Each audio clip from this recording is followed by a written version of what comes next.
Swear by the sin of Samaria, who say, as your God lives, O Dan, and as the way of Beersheba lives, they shall fall and never rise again.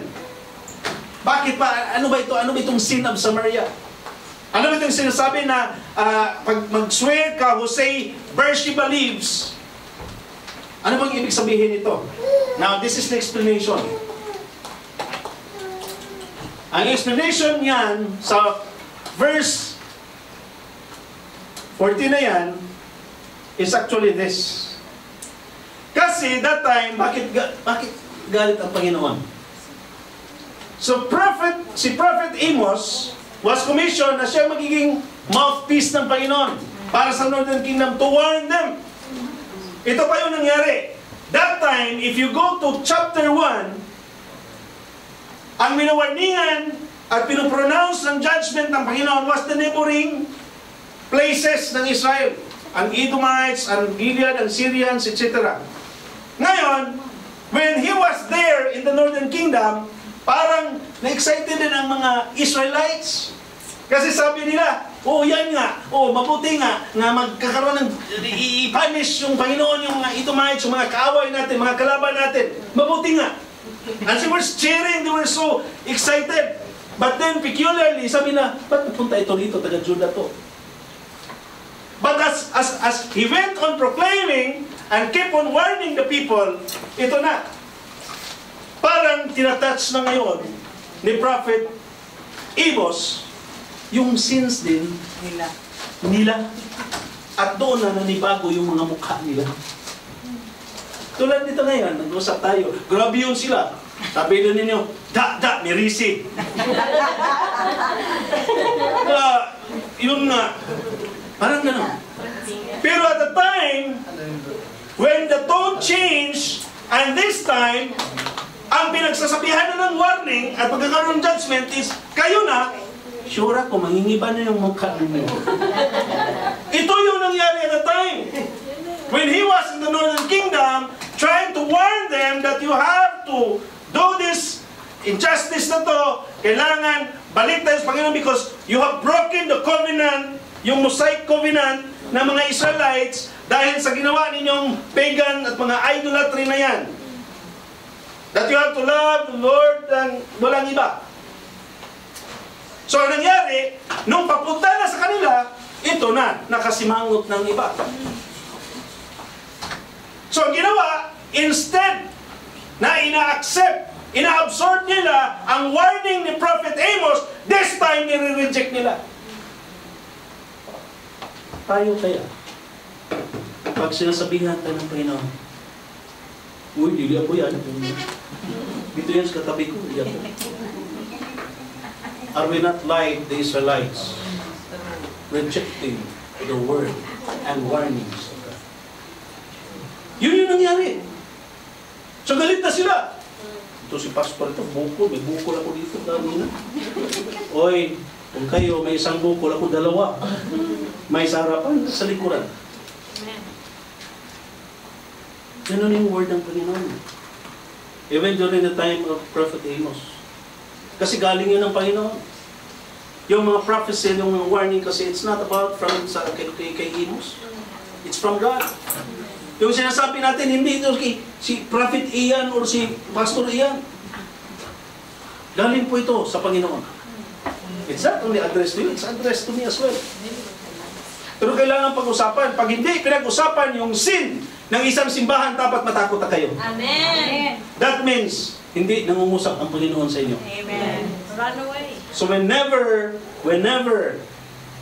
itong mga klaseng mga warnings ng Panginoon, yung mga pangungusap ng Panginoon sa atin, we should be happy. We should celebrate. Bakit mahal na mahal tayo ng Panginoon? Amen. He doesn't want us to perish. He doesn't want us.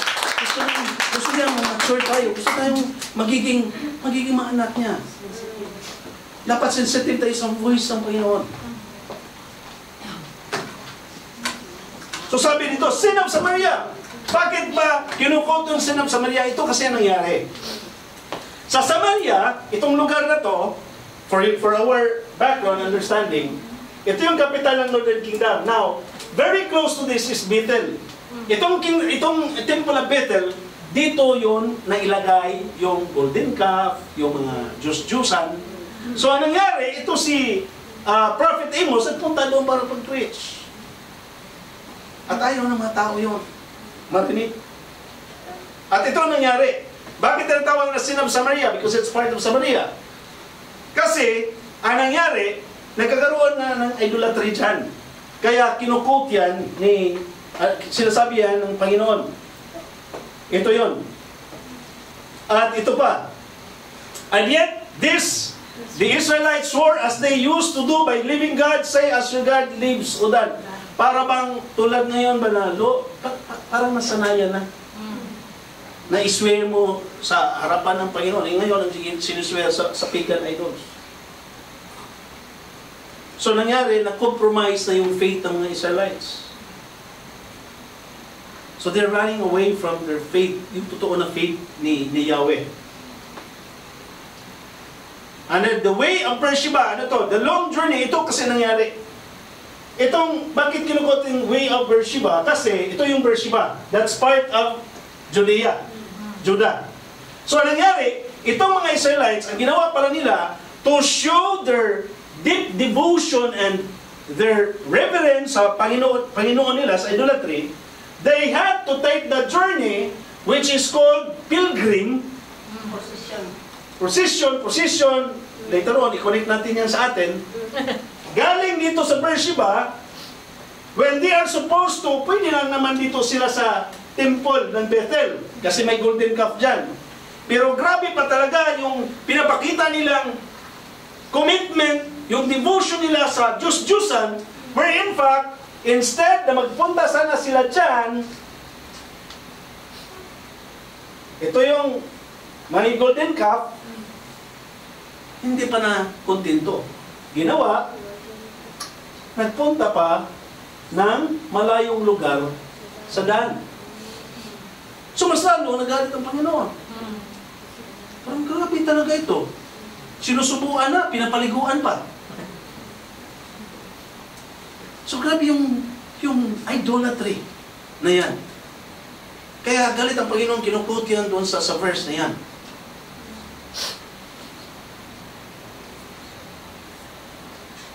And then, okay. Pwede lang?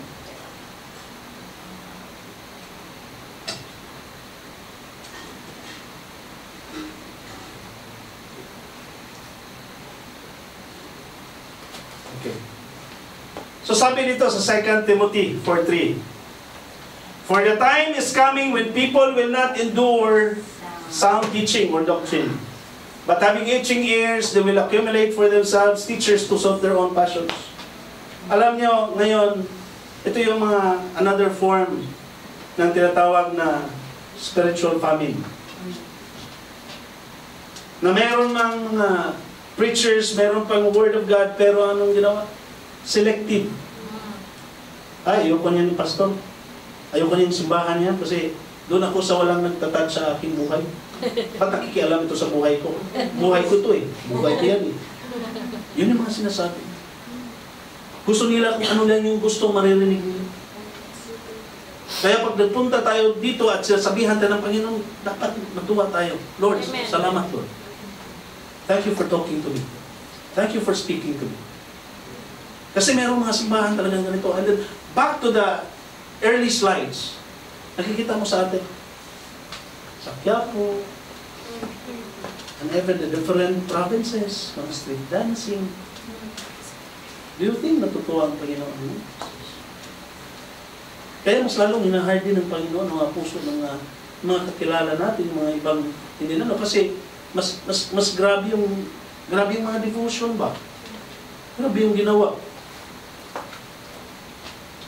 Now, there are powerful things na magagawa ng Word of God. Amen. Kanina, supposed to, kino-compare natin, pero kasi hindi mahawakan. Now, itong Word of God is the source of faith. Romans 10:17, consequently, faith comes from hearing the message. And the message is heard through the word about Christ. Christ. So saan nagmumula yung faith? Pakikinig. Amen. Pero paano makikinig kung i-remove yung ability to hear? Kaya bago dumating ang tao dyan, dapat dito, oy, i-align ko na itong anong gusto ng Panginoon sa akin. Dapat makinig na ako ngayon. Di ba tayo, pag mayroong nakasala sa atin, isa na lang. Isa na lang. Last na lang. Ang Panginoon, maraming last. Pero, meron din timeline. Merong timeline. Ano pa? God's word leads to the knowledge of God. Sabi sa Proverbs, my son, if you accept my words and store up my commands within you, turning your ear to wisdom and applying your heart to understanding. See, heart is always understanding. Indeed, if you call out for insights and cry aloud for understanding, and if you look for it as if for silver and search for it for hidden treasure, then you will understand the fear of the Lord and find the knowledge of God. So malaman natin, ay, kaya pala Lord, no, na yun nangyari sa amin, kaya pala. Kasi maintindihan na natin eh. Because it leads to knowledge of God.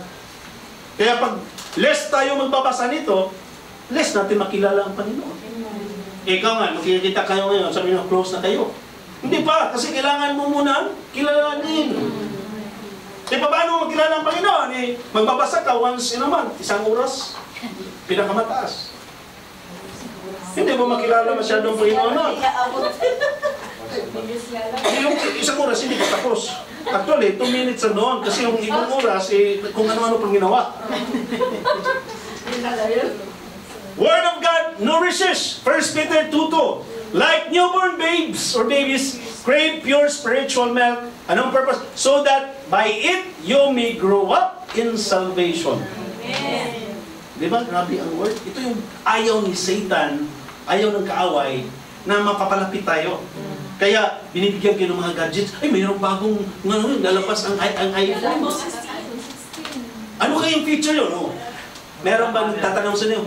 Uy, kumusta ng Bible ko? Eh, ba't okay to para hindi mag-alik ka mo? Bago pa, Pastor. Bago mo bago? Proud pa. Ako, proud ako. Wala nang ano. Thanks be to God. Ano pa? Word of God guides. Your word is a lamp for my feet and a light on my path. Kaya yung mga decisions natin, yung mga actions natin, align sa Panginoon pag nagbabasa ka ng salita niya. Because He's going to instruct you anong gagawin mo. Magbibigay siya ng warning, wag dyan. Huwag kang mag-accept na offer na yan kasi hindi yan para sa inyo. Pero kung hindi ka nagtatanong sa Panginoon, hindi ka nagkukonsulta sa Kanya, hindi ka nagbabasa sa Biblia, maaaring malaman, itim sa alkitran pa ang papuntahan natin. Iwan ko anong Tagalog yun. Ano ba?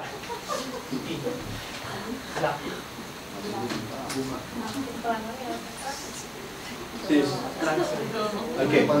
Words of God heals.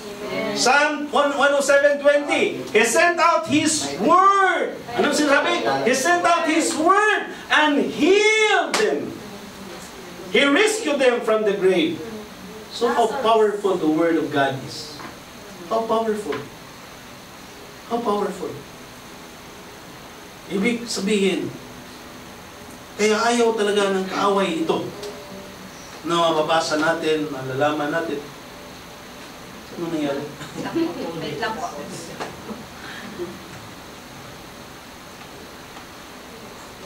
Maraming, there are so many verses.